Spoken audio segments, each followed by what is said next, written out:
नमस्कार. आपण आहोत आता धाराशिव जिल्ह्याच्या जिल्हा कृषी विकास अधिकारी जिल्हा परिषदच्या कार्यालयामध्ये.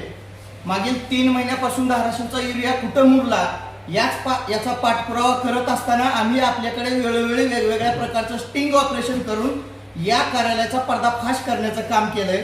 भारत देशातला शेतकरी का आत्महत्या करतोय त्याचं जिवंत जळजळीत उदाहरण म्हणजे धाराशिव जिल्ह्यातला कृषी विभाग. आपण या ठिकाणी पाहू शकता एस.एन. पाळेकर म्हणून आहेत कनिष्ठ प्रशासन अधिकारी, जे की सध्या 4:30 वाजलेले आहेत, या ठिकाणी कार्यालयात नाहीत. यानंतर आपण या ठिकाणी पी.वाय. जाधव म्हणून आहेत सहाय्यक प्रशासन अधिकारी, ते पण या ठिकाणी हजर नाहीत. त्याच्यानंतर आपण या ठिकाणी बघू शकतो आस्थापना 2 शाखा एस.एस. जाधव म्हणून सहाय्यक कनिष्ठ प्रशासन अधिकारी आहेत, ते पण या ठिकाणी हजर नाहीत. त्यांची खुर्ची या ठिकाणी दाखवा.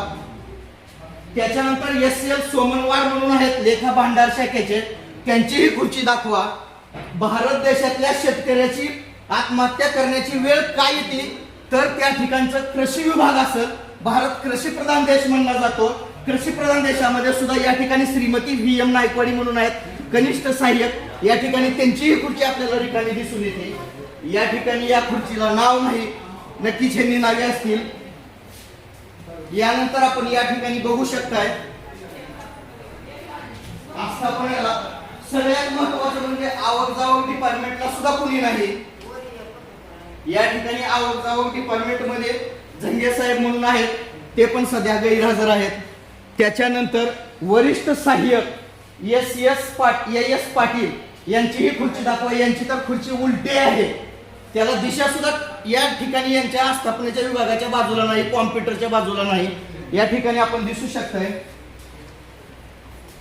यानंतर या कार्यालयाचे प्रमुख असलेले पाटील साहेब आहेत, आपण त्यांच्याकडे जाऊ आणि त्यांच्याकडूनच या कर्मचाऱ्यांसाठी काय नेमकं करणार आहेत हे पण जाणून घेऊ. सर नमस्कार. या ठिकाणी 4:30 वाजलेत, कार्यालयामध्ये बरेचसे कर्मचारी गैरहजर आहेत. आपण मला तात्काळ त्यांचं मुवमेंट रजिस्टर दाखवता का त्यांच्या सर्व्हिस बुकाला नोंद करता? काय करता फक्त मला तेवढं उत्तर द्या. कोण नाही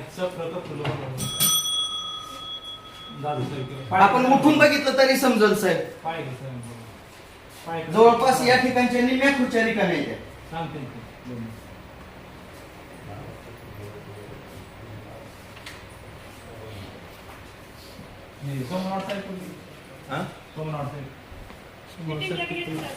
त्यांच्याकडे 2 चार्ज आहेत.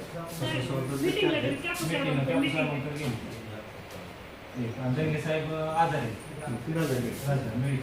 काय दिवस बघायला मिळेल. बाकीची पण आहेत आणखी तिथं ते 2 जाधव कोणतरी आहेत, पी.एस. आणि ए.एस. का कोणतरी 2 जाधव आहेत, ती पण गैरहजर आहेत. आता आपण नव्हतं साहेब आपल्या जोर मिळालं विषय असे नव्हते.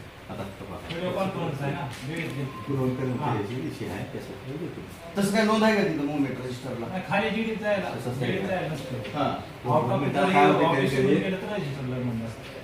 दुसऱ्या ऑफिसला.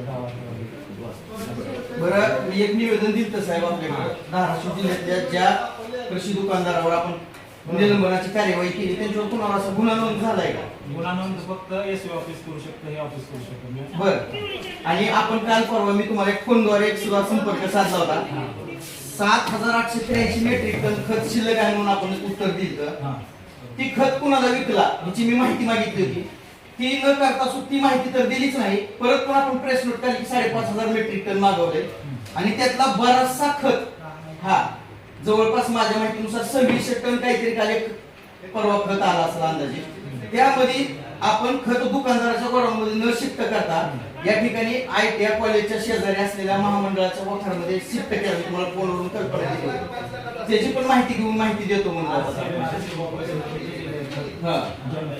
ज्या दुकानदाराने पैसे दिले, खत डिमांड केली, त्यांना आरसीएफनं ते पुरवठा केलेला. आरक्षेपनं पुरवठा केलेला. पण लिंकिंगचा काय प्रकार आहे त्याच्यात? लिंकिंग काय समजा कोणाची तक्रार आहे? नाही, दुकानदाराकडे गेलं का की दुकानदार म्हणतात की बाबा लिंकिंग आहे, त्याला 1,500ची वस्तू घ्या, 1000ची वस्तू घ्या. असेल काय असेल ते दुकानदाराने एसवी ऑफिस किंवा एडी ऑफिसला पत्र द्यावं, बाबा ह्या किंवा पावती द्यावं, हे लिंकिंग झाले. त्यानुसार तारीख एसवी ऑफिसला सर्व द्यावं म्हणजे ठरवायचं. बरं, मी 3 महिने झालं साहेब हेल्पटा मारतो आपल्या ऑफिसला.